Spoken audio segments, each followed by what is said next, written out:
The latest On the Record column by Rachel Smalley covers the senseless murder of Mahsa Amini in Iran and how New Zealand's Prime Minister Jacinda Ardern could step up more to effect change. Can you tell us a bit more about this, Rachel? Well, this was the 22-year-old Kurdish Iranian woman who went to Tehran to visit her brother. And when she was there, she was arrested by the morality police because she was wearing a hijab and she was exposing some of her hair. So they took her into custody. And while in custody, it seems that she was protesting her right to wear her hijab how she wished. And she was badly beaten and taken to hospital and later died. Since then, there have been protests across Tehran, largely from women. They've been burning the hijab. This is an issue, I think, for women's rights as opposed to a debate about the hijab or the burqa. Jacinda Ardern, our Prime Minister, has said what there needs to be is an investigation into Amini's death. But actually, I think she could be stronger in what she's calling for from Iran. And because of her credibility in the international geopolitical space, I think she's the perfect person really to step up and help call for more freedom for Iranian women. There are protests in Iran and social media movements largely outside Iran because their authorities have shut down the internet. But what tangible action has been called for to actually make change to the way it all operates with the hijab being able to worn how the woman would like it? What's actually been called for? I think the issue here really is not about Islam, and which is, I think, typically makes Western women kind of go, not really sure what we're doing here, and pull away a little bit. It's really about a woman's right to choose how or if she wears the hijab or the burqa. So in some countries where there are, the likes of Saudi Arabia, Yemen, Afghanistan, women don't have the right to choose whether or not to wear it or how they wear it. It's simply imposed on them. So they are oppressed because of that. What I think much of the Western world would like to see occur is for women to have the right to choose if they wear it or not. In some, countries such as, Dubai, or more liberal countries, parts of Indonesia and Malaysia, for example. I think what Jacinda Ardern could do would be to call for more freedoms. And I think because of her credibility, Calida, I think she would have soon a number of women behind her. She would be able to rally just by applying her voice to this.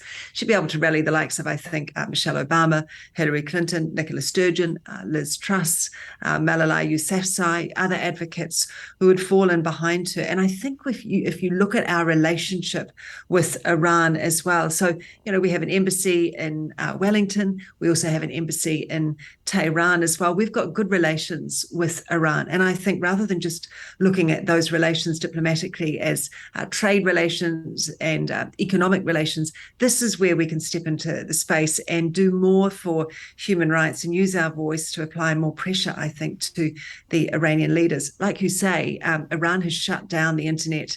So to try and stop people protesting in Iran, stop the spread of information, but certainly students have found a way around that, and young female students are protesting and burning their hijabs in the street. You'll see some of that footage coming out in the BBC, as well as some other of the major broadcasters are managing to get some of that footage.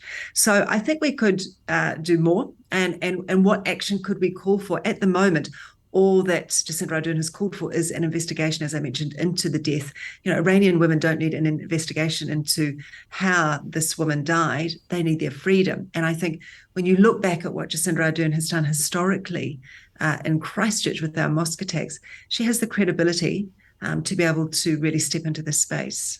Why do you think that she hasn't done more already? It's a really good question. And I wonder whether there's not a great appetite for it necessarily here in New Zealand. And if she was to step forward, I think maybe she would face further criticism because she's been overseas so much of late, that she needs to focus here on the issues in New Zealand and not look outwardly at what's going on geopolitically, or she'd be criticised potentially for, trying to get a job in future or position herself again in the international space. Maybe that's why, I'm not sure. But it's interesting that she hasn't, because I think if you look back at what she did in Christchurch, she wore the hijab after the mosque shootings, and that really captured the international media's attention.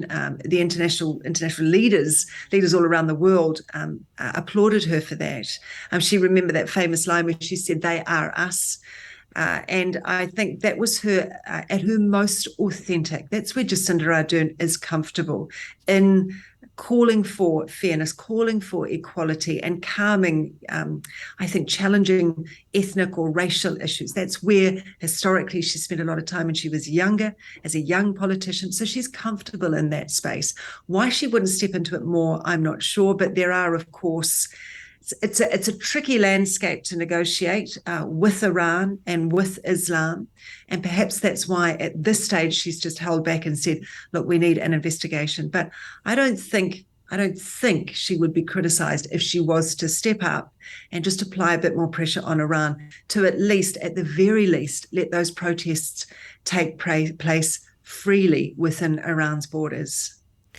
Now, you noted before that we do have good diplomatic relations with Iran, with an embassy there, and they have an embassy down here in Wellington. Could it be a reluctance to step in due to not disrupting economic relations? Possibly that potentially is part of the issue. And that's, a similar line that we walk with China when China was, emerging in the Pacific. And certainly Joe Biden or Washington got us on side there as well. And Jacinda Ardern tried and I think failed to walk a diplomatic line there. There was that statement that Washington put out. She was photographed with Joe Biden. That irked the Chinese. And these are delicate relationships. Certainly the Chinese relationship, though, I think would have a greater level of importance than Iran. So I think she does walk a difficult line. But I think no one would critique her if she was to say women, should have the right to choose how or in what way they wear the hijab in Iran. There is no space at all for advocating or being, I think, passive when a young woman has died in Iran in custody of Iranian police because she dared to show some of her hair. That is a space where I think Jacinda Ardern could step up.